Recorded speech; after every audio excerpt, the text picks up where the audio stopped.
Hello friend, কেমন আছো তোমরা সবাই? আশা করছি ভালো আছো। সো আমরাও ভালো আছি। তো আজকে হলো সন্ধ্যার সময় মেয়ে বলেছে মা একটু মালপোয়া খাবো, তাই মেয়ের জন্য একটুখানি মালপোয়া বানাচ্ছিলাম। তো ওটাই তোমাদের সাথে শেয়ার করছি। মালপোয়ার পুরো টিপসটাই দিলাম এই ভিডিওতে। সো তোমাদের যদি ভালো লাগে আমার ভিডিওটা লাইক কমেন্ট শেয়ার করবেন। আর আরেকটা কথা হচ্ছে,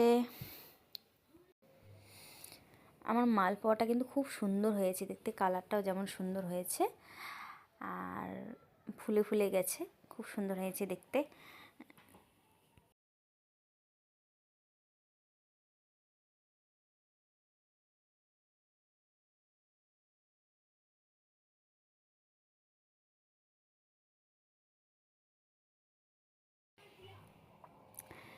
দেখো মালপোয়া কালারটা কি সুন্দর হয়েছে।